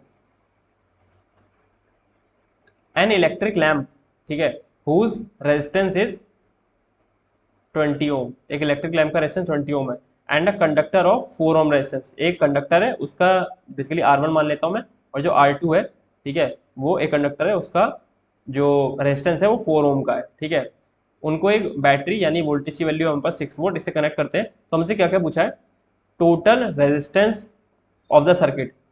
ठीक है, अब देखो, ये मैंने एक बैटरी लगा दी, ठीक है, बैटरी लगा दी। अब यहाँ पर क्या है, बेसिकली एक इलेक्ट्रिक बल्ब है, ठीक है, और एक कंडक्टर लगा हुआ है, ठीक है, कंडक्टर लगा हुआ है। इसका रेजिस्टेंस कितना है, इसका रेजिस्टेंस 4 ओम और इसका रेजिस्टेंस है 20 ओम। ठीक है, तो बेसिकली अगर मैं ये ना भी बनाऊँ ना, मैं सीधा सीधा सर्किट इस तरीके से भी ड्रॉ कर सकता हूँ। मेरे को क्या है, मेरे को मतलब है रेजिस्टेंस इस टाइम, मेरे को बल्ब से मतलब नहीं, बल्ब लगा दे, हीटर लगा दे, हमको क्या करना उससे। मैंने मान लिया ये जो रेजिस्टेंस है ये 20 ओम का है, ठीक है, और ये रेजिस्टेंस है ये 4 ओम का है। ठीक है, बन गया, वही बात आ गई, सीरीज में लगे हुए, देखा, सीरीज में लगे हुए हैं। तो बेसिकली क्या क्या निकालना है यहाँ पर, रेजिस्टेंस क्या है, 20 प्लस 4, सिंपली सीरीज में कैसे निकलता है, 20 प्लस 4 यानी कि 24 ओम का, तो यहाँ पर हमारा रेजिस्टेंस निकल के आ गया है। ठीक है, तो हमारे पास टोटल रेजिस्टेंस मिल गया सर्किट में 24 ओम का। ठीक है, फिर करंट पूछा है, करंट थोड़ा सा सर्किट, हमें पता है सीरीज में जो है करंट सेम रहता है, तो V is equal to I R. V की वैल्यू कितनी है 6, आई हमें निकालना है, और आर की वैल्यू कितनी है 24, तो आई की वैल्यू क्या आ जाएगी यहाँ से 1/4 या फिर 0.25 एम्पियर। ठीक है, तो हमें करंट भी मिल गया, रेजिस्टेंस मिल चुका। क्या पूछा है, the potential difference across the electric lamp and conductor, electric lamp and conductor. तो देखो बेसिकली करंट तो through out the circuit same रहेगा। ठीक है, तो हम V इज इक्वल टू, अब मैं पहले लैम्प के लिए निकाल रहा हूँ, V1 निकाल रहा हूँ, लैम्प का मान लो वोल्टेज जो है वो V1 है और इसका V2 है कंडक्टर का। ठीक है, तो V1 क्या हो जाएगा IR। अब 0.25 या फिर इसको 0.25 ना लिख के 1/4 लिख लो, ठीक है, तो ज़्यादा रहेगा, इजी कैलकुलेशन। ठीक है, करंट क्या है 1/4 एम्पियर, ठीक है, और रेजिस्टेंस कितना है 20। तो बेसिकली जो रेजिस्टेंस 1 या इलेक्ट्रिक लैम्प से जो करंट फ्लो होगा ना उसकी वैल्यू होगी 5 वोल्ट। बेसिकली जो वोल्टेज फ्लो होगा, ठीक है, जो हमसे निकलवाया है potential difference across electric lamp, जो इलेक्ट्रिक लैम्प से पोटेंशियल डिफरेंस फ्लो कर रहा होगा ना वो होगा 5 वोल्ट। ठीक है, 5 वोल्ट। और जो V2 निकालूं मैं कंडक्टर से बोला है, तो फिर से 1/4 और इसका रेजिस्टेंस कितना है 4 ओम। ठीक है, तो इक्वल टू 1, यानी जो इलेक्ट्रिक कंडक्टर से फ्लो होने वाला पोटेंशियल डिफरेंस है ना, उसमें जो पोटेंशियल डिफरेंस है इलेक्ट्रिक कंडक्टर में इस टाइम वो है 1 वोल्ट का। तो बेसिकली अब एक चीज आपको समझ में आई, यहाँ पर हमारी जो टोटल बैटरी थी उसका वोल्टेज था 6 वोल्ट। 5 वोल्ट तो हमारा चला गया किसमें, इलेक्ट्रिक लैंप में, और 1 वोल्ट चला गया हमारा कंडक्टर में। तो बेसिकली 5 + 1 6। तो क्या हुआ यहाँ पर जो पोटेंशियल डिफरेंस था वो सीरीज में बढ़ जाता है। ओवरऑल तो सेम रहेगा, ओवरऑल तो 6 ही रहेगा, ओवरऑल तो 6 वोल्ट ही रहेगा क्योंकि 6 वोल्ट का वोल्टेज सेम फ्लो हो रहा है। बट हमारे जो हमारे बेसिकली डिवाइसेस हैं उनमें जो है हमारा वोल्टेज वो बढ़ जाएगा। ठीक है, आई होप इतनी बात आपको समझ में आई होगी। ठीक है, तो देखा आपने देखा कि जब हम सीरीज में किसी चीज को लगा रहे हैं तो करंट सेम है और वोल्टेज डिफरेंट है।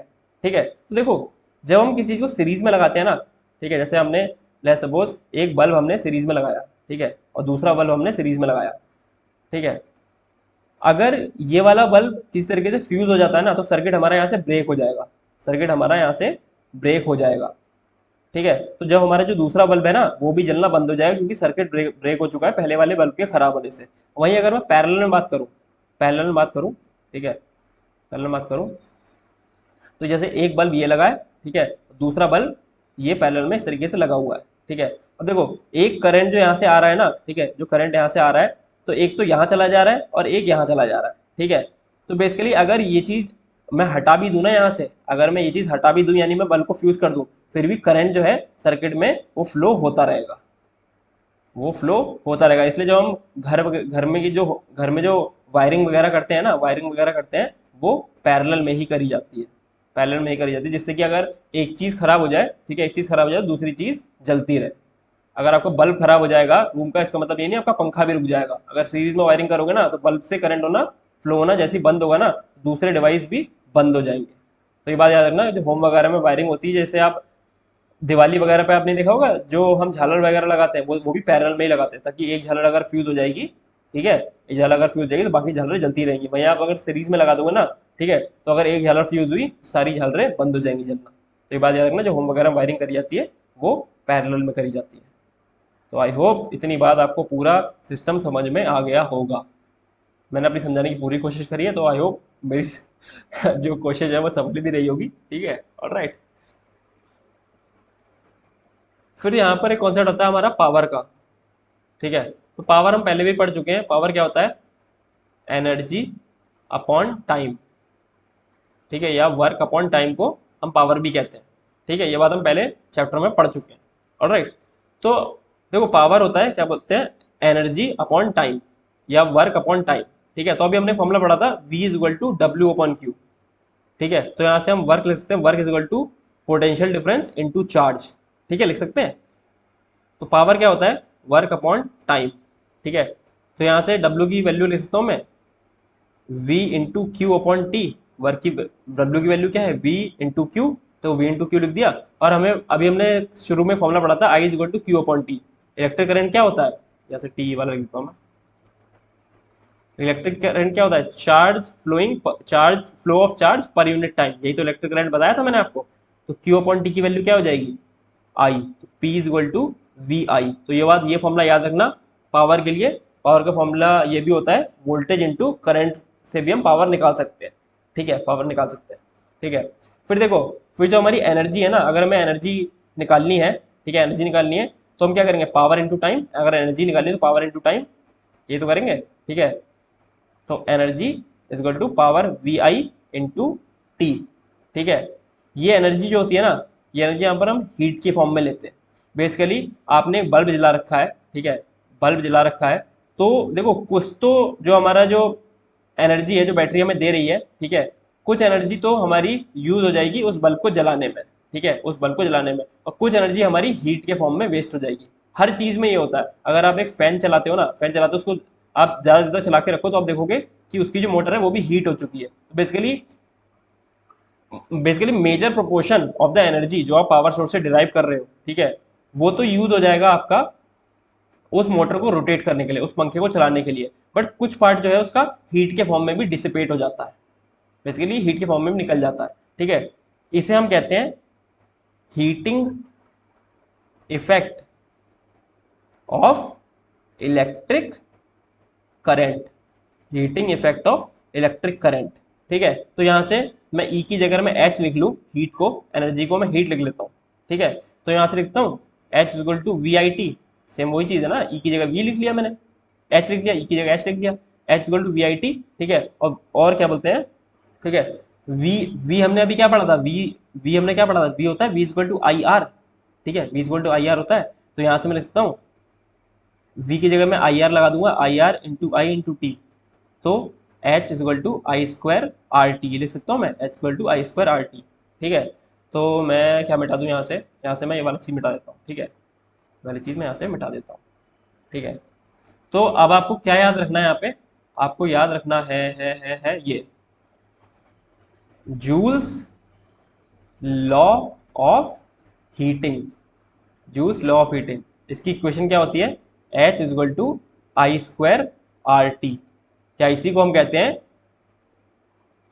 Heating effect of electric current, ठीक है। तो अगर आपको आपसे हीट निकलवाए ना कि कितनी हीट प्रोड्यूस करेगा कोई चीज़, ठीक है, कोई चीज़ कितनी हीट प्रोड्यूस करेगा पर यूनिट टाइम, बेसिकली इतने टाइम, किसी टाइम में, ठीक है, तो आप इस फॉर्मूले को रख के निकालेंगे। तो ये फॉर्मूला अच्छे से याद रख लेना, ठीक है। जूस लॉ ऑफ हीटिंग, इस इक्वेशन को कहते हैं जूस लॉ ऑफ हीटिंग, ठीक है, या इस लॉ को हम जूस लॉ ऑफ हीटिंग कहते हैं। और इसकी वैल्यू कैसे निकालते हैं, H equal to I square R T, ठीक है, ऑल राइट।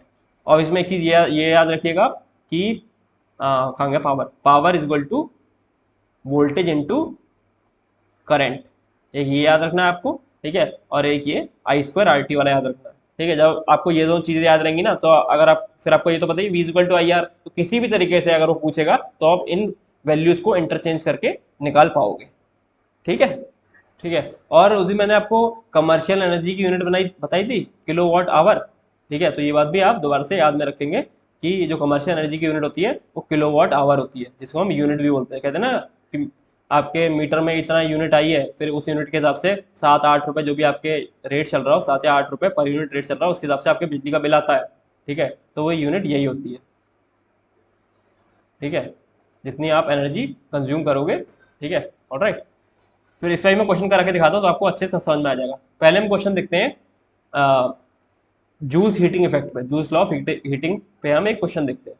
देखो 100 joule of heat is produced each second in a 4 ohm resistor, find the potential difference across the resistor, ठीक है। तो इसने क्या बोला है कि 100 जूल हीट, एच की वैल्यू कितनी है यहाँ पर 100 जूल, ठीक है, ये प्रोड्यूस होती है एक रेजिस्टर में जिसका रेजिस्टेंस है, ठीक है, 4 ohm. Find the potential difference across the resistor, resistor के अक्रॉस हमें पोटेंशियल डिफरेंस यानी कि V फाइंड करना है। हमें पता है H equal to I square R T होता है, ठीक है।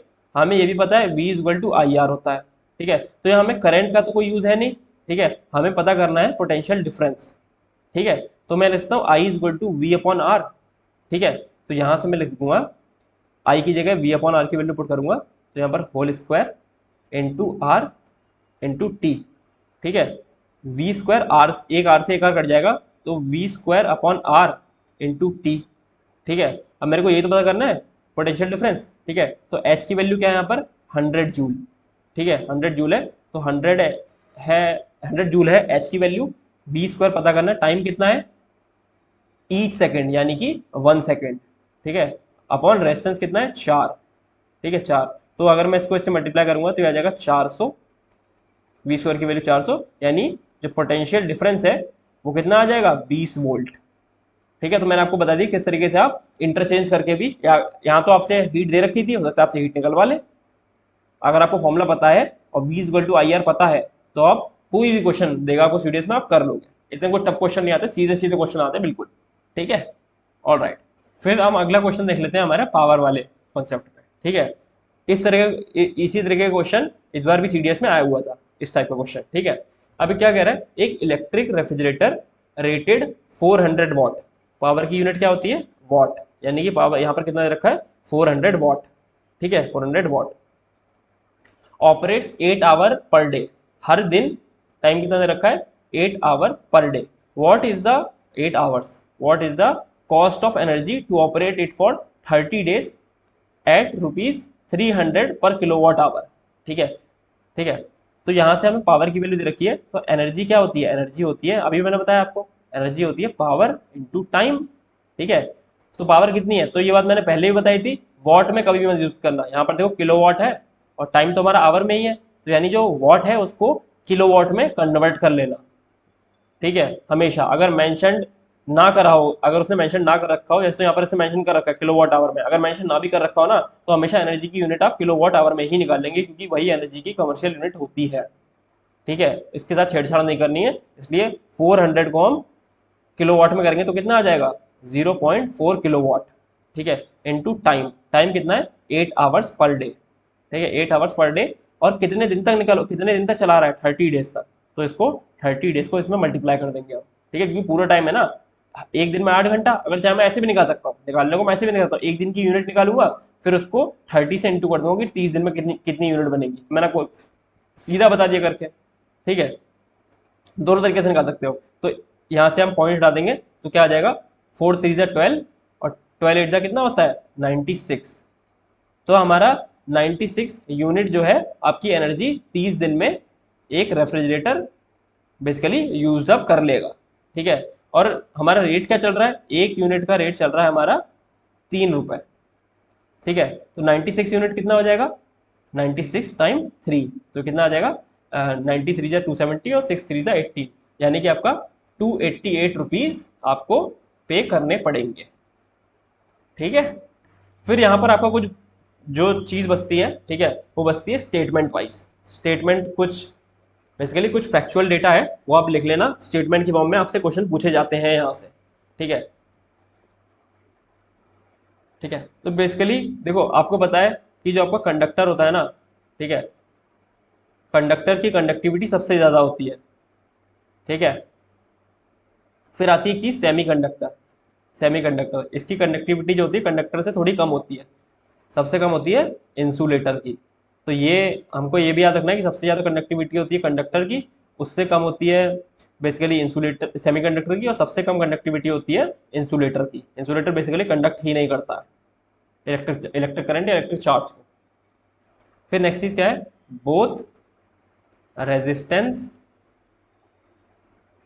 एंड रेजिस्टिविटी, रेजिस्टिविटी, ठीक है, very with temperature, very with temperature, ठीक है, very with temperature.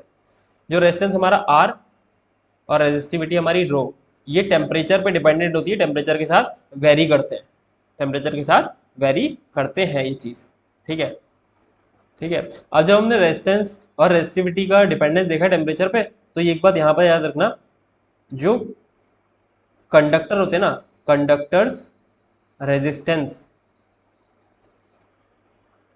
Increases with increase in temperature, ठीक है। जो कंडक्टर का रेजिस्टेंस होता है ना, किसी कंडक्टर के अंदर जो रेजिस्टेंस होता है, अगर आप उस कंडक्टर का टेम्परेचर बढ़ाओगे तो उसका जो रेजिस्टेंस होता है वो इंक्रीज करता है, ठीक है। वहीं पर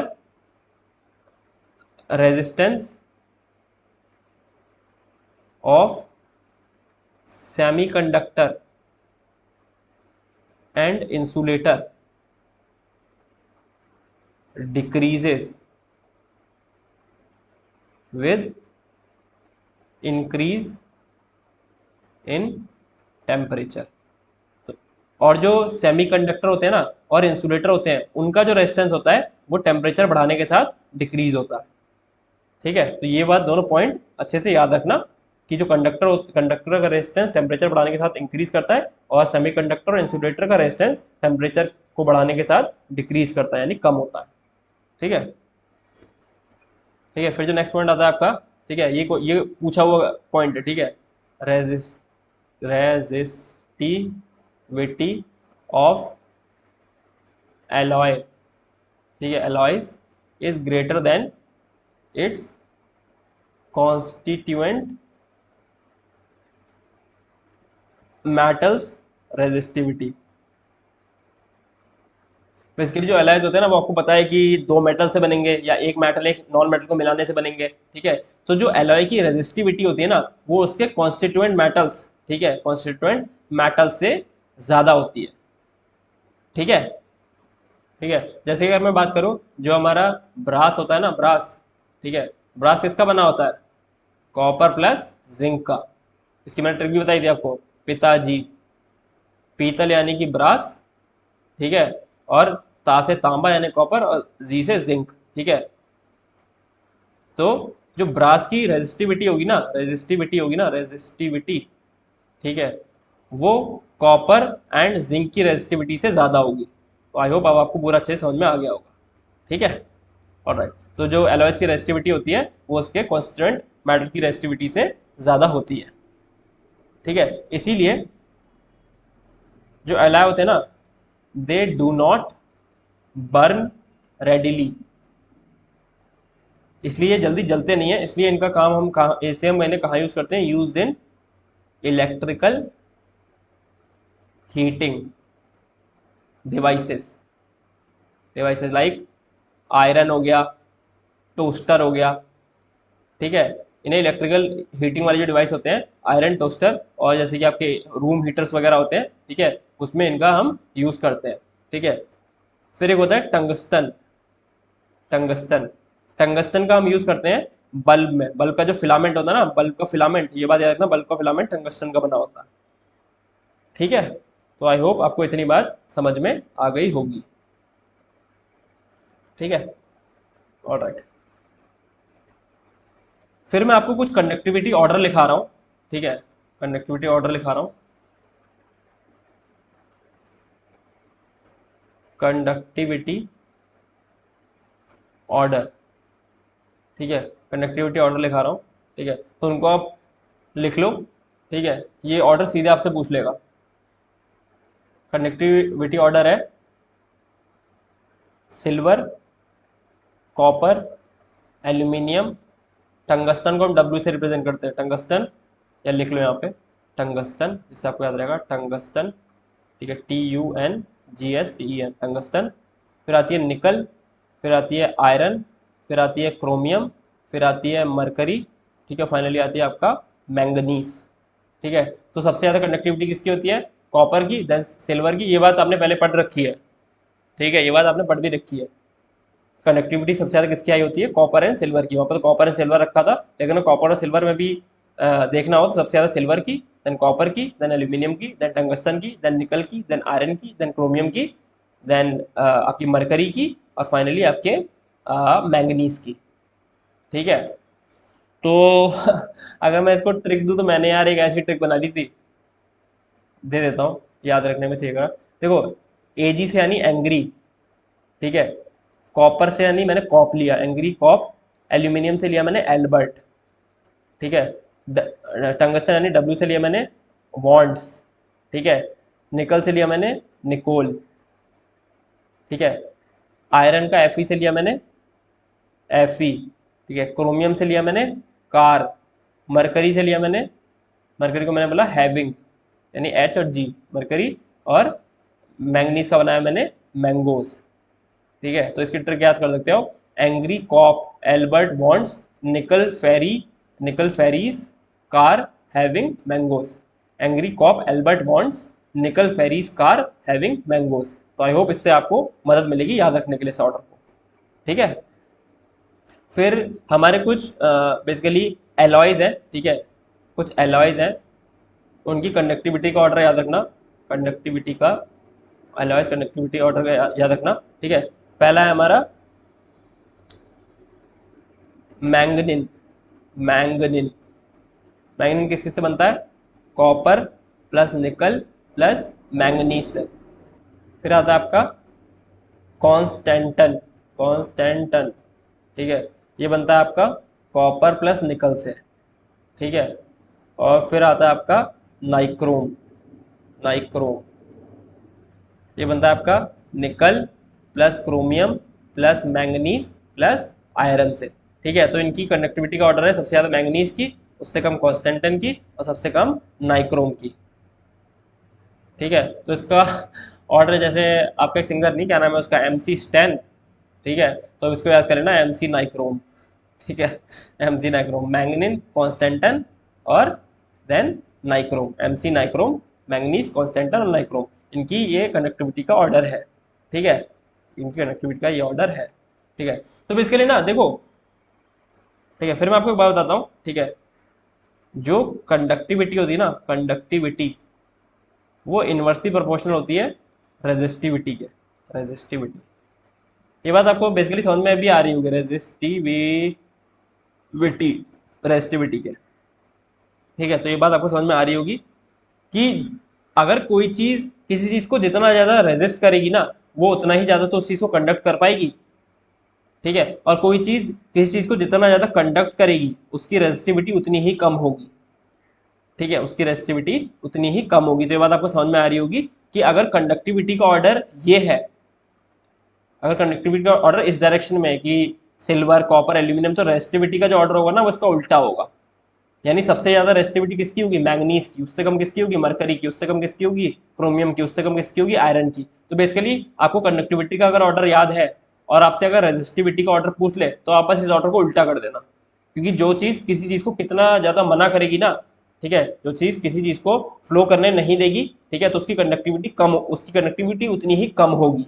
और जो चीज़ जितनी ज़्यादा कंडक्टिव होगी, जितना ज़्यादा कंडक्शन करेगी, उसका रेजिस्टेंस उतना ही कम होगा। यानी सबसे कम रेजिस्टेंस किसका है यहाँ पर, रेजिस्टिविटी किसकी है सबसे कम, वो है सिल्वर की, देन कॉपर की, देन एल्यूमिनियम की। यानी इनकी कंडक्टिविटी सबसे ज़्यादा है, सबसे हाई है, जिसकी रेजिस्टिविटी सबसे कम, उसकी कंडक्टिविटी सबसे ज़्यादा। ठीक है, तो यहाँ पर मैंने आपको कंडक्टिविटी के ऑर्डर बताए हैं। अगर आपसे बाई चांस रेजिस्टिविटी का ऑर्डर पूछ ले तो घबराना नहीं है, बस इसी ऑर्डर को उल्टा कर देना है। तो सबसे हाई रेजिस्टिविटी वाला कौन है, मैंगनीज, इसीलिए उसकी कंडक्टिविटी सबसे कम है। ठीक है, तो आई होप ये बात भी आपको समझ में आ गई होगी। ठीक है, एक ऑर्डर और है, वो और लिख लो क्योंकि आपके बुक में मेंशन्ड है इसलिए। ठीक है, ये आता है आपका बेसिकली जो जनरल सॉलिड्स होते हैं, जैसे कि ग्लास की कंडक्ट, ये भी कंडक्टिविटी ऑर्डर जो मैं लिख देता हूँ वरना किसी कन्फ्यूजन हो जाए। कंडक्टिविटी ऑर्डर ही है, ये भी कंडक्टिविटी ऑर्डर ही है। ठीक है, तो लिखना ग्लास, हार्ड रबर, ठीक है, इबोनाइट, और देन डायमंड। डायमंड और फिर एक चीज़ और है, डायमंड और एक और है आपका पेपर, कागज़, वो भी सूखा हुआ यानी कि ड्राई पेपर।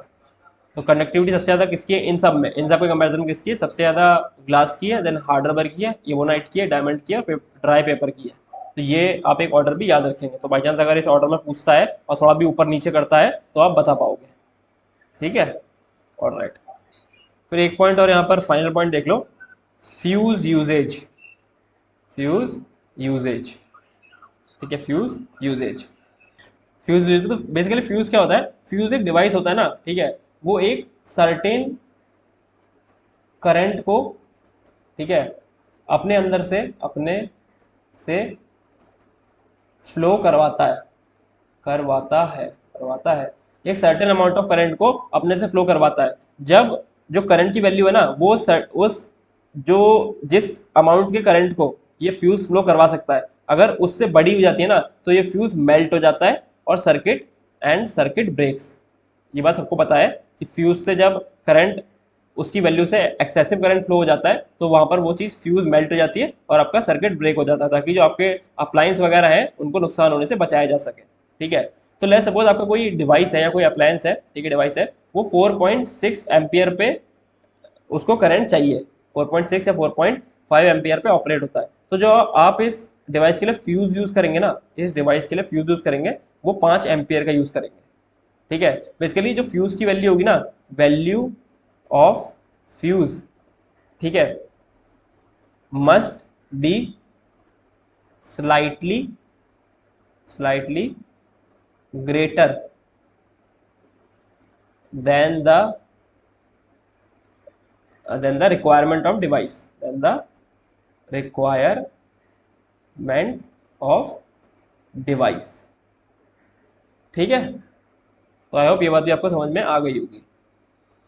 फिर एक चीज़ आती है आपके वायर का कलर, ठीक है, वायर का कलर। जो आपके कुछ वायर होते हैं ना, जैसे हम कहते हैं कि ये अर्थ का वायर है, ठीक है, तो ये बात याद रखना, इस पे क्वेश्चन आया हुआ था, इस बार स्टेटमेंट दिया होता है, जो ग्रीन वायर होता है ना वो अर्थिंग या अर्थ का होता है। जो अर्थ का वायर हमारे बेसिकली जो 3 तरह की वायरिंग होती है, न्यूट्रल, लाइव और अर्थ, जो हमारे घर में वायरिंग करी जाती है तो उसमें 3 टाइप के वायर होते हैं। बेसिकली जो वायरिंग होती है वो तीन तीन टाइप के वायर से होती है। ग्रीन वायर, ठीक है, जो कि अर्थ का होता है, ठीक है। फिर आता है आपका रेड वायर, रेड वायर, ठीक है, ये होता है आपका लाइव वायर, लाइव वायर, ठीक है, लाइव वायर होता है रेड वायर। और आपका फाइनली आता है आपका ब्लैक वायर, ब्लैक वायर, ये होता है आपका न्यूट्रल। ब्लैक वायर जो काले रंग का वायर होगा वो न्यूट्रल होगा, रेड कलर का वायर होगा वो लाइव वायर होगा, और जो ग्रीन कलर का वायर होगा वो अर्थ का वायर होगा। फिर आपका एक फाइनल क्वेश्चन है, ठीक है, वो आप देख लो, फिर उसके बाद आपकी जो है वीडियो है वो एंड हो जाएगी, ठीक है। इस टाइप के क्वेश्चन भी आते हैं सीडीएस में, बेसिकली है वही चीज़, बट थोड़ा सा उन्होंने थोड़ा सा घुमा के दिया, इस चक्कर से मैं ये भी करवा दे रहा हूँ, ठीक है, कि एक वायर है, ठीक है, उसका रेजिस्टेंस आर है, उसको हमने 5 इक्वल पार्ट में काट लिया है, ठीक है। तो ये 1 2 3 4 और ये 5 इक्वल पार्ट में हमने काट लिया है, ठीक है, 5 इक्वल पार्ट में काट लिया है। तो जो पहले पूरे वायर का जो लेंथ थी, ठीक है, वो लेट्स सपोज एल थी, एल थी, ठीक है। अब जो नए पार्ट कटे हैं ना, ठीक है, एल डैश मान लेता हूँ मैं नए वाले पार्ट्स को, ठीक है, उनकी लेंथ क्या है, L/5। अगर मैं इस पार्ट की लेंथ बोलूँ तो 1/5वीं पार्ट ही तो है ये एल का। पूरे की लेंथ एल थी, एक पार्ट की वैल्यू कितनी हो जाएगी, इस वाले पार्ट की लेंथ कितनी होगी, L/5। ये बात आपको आई होप समझ में आई होगी। तो लेट्स सपोज ये L1 है, ये L2 है, ठीक है, L2 है, ये L3 है, ये L4 है और ये L5 है। Basically L1 is equal to L2 is equal to L3 is equal to L4 is equal to L5 is equal to L/5, ठीक है। बेसिकली इन पांचों की लेंथ बराबर है, ठीक है, और इसमें से किसी भी पार्ट की जो लेंथ है वो ओरिजिनल लेंथ का 1/5 पार्ट है। ये बात आपको अच्छे से समझ में आ रही होगी, ठीक है।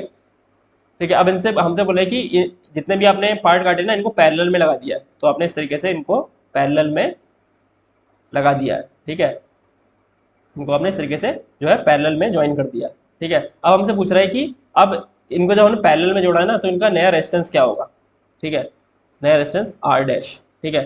तो बेसिकली जब लेंथ L/5 हो गई है और एरिया सेम है तो रेजिस्टेंस भी, तो जो नया रेजिस्टेंस है आर, बेसिकली R1 मान लूँ मैं, ठीक है, जो इस वाले पार्ट का रेजिस्टेंस होगा वो क्या हो जाएगा, R1 का रेजिस्टेंस क्या हो जाएगा, R/5 हो जाएगा ना। अब मैंने बताया था कि जो लेंथ होती है वो डायरेक्टली प्रोपोर्शनल होती है, अगर आप लेंथ को हाफ करोगे ना तो रेजिस्टेंस भी हाफ हो जाएगा, हाफ हो जाएगा, ठीक है। इस तरीके से आपने L/5 किया है ना लेंथ को, एरिया को सेम रखे, एरिया को कांस्टेंट रखे, तो यानी जो L/5 किया है तो जो रेजिस्टेंस होगा वो भी तो R/5 ही हो जाएगा, ठीक है। तो एक पार्ट का जो रेजिस्टेंस है वो R/5 आया है, ठीक है, ये R1, ये फिर R2, ये R3, इस तरीके से R5 तक जाएगा।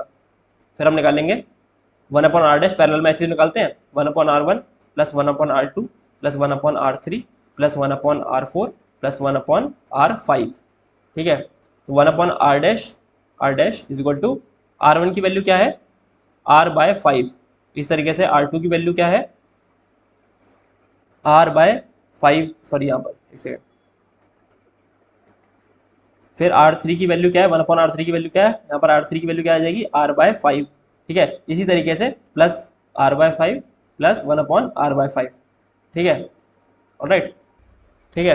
फिर जब आप लोग ना 1/R डैश, तो क्या हो जाएगा, 5 तो सबका ऊपर चला जाएगा, 5/R plus 5/R plus 5/R plus 5/R plus 5/R, ठीक है, 5/R, R कॉमन आ जाएगा यहाँ से, तो 1/R डैश की वैल्यू क्या आ जाएगी, 25/R, ठीक है। यानी हमारे R डैश की वैल्यू क्या आ गई, जो नया रेजिस्टेंस है उसकी वैल्यू क्या आ जाएगी, R/25, यानी जो हमारा रेजिस्टेंस है, नया रेजिस्टेंस, वो 25 गुना घट जाएगा, ठीक है, यानी वो 25 टाइम्स डिक्रीज हो जाएगा, ऑलराइट। तो ये बात आप, आई होप आप इस तरीके का अगर कोई आपके पास सवाल आता है तो आप कर पाओगे, ठीक है। तो आई होप आपको पूरा चैप्टर समझ में आया होगा, एक एक चीज़ कॉन्सेप्ट समझ में आया होगा, ठीक है। जो भी क्वेश्चन आने वाले हैं, ठीक है, वो लाइट के जो बेसिकली हमारे इलेक्ट्रिक करंट के चैप्टर से, ठीक है, वो इसी में से आएंगे। न्यूमेरिकल्स इसमें से हर बार पूछता है, न्यूमेरिकल्स अच्छे से अब आप कर पाओगे, ठीक है, फॉर्मूले याद रखना, ठीक है, और जो मैंने क्वेश्चन कराए इन्हीं को दोबारा प्रैक्टिस करके देखना, ठीक है, उसी से आपका काम चल जाएगा। और क्या बोलते हैं, जितने मैंने फैक्चुअल डेटा बताया है, रेसिस्टिविटी अलॉय वाला जो ऑर्डर बताया, उनको भी अच्छे से याद कर लेना, ऑर्डर पूछ लेता है सीधा सीधा पेपर में, ठीक है। तो फिर पढ़ते रहिए, मिलते हैं नेक्स्ट वीडियो में, ओके बाय।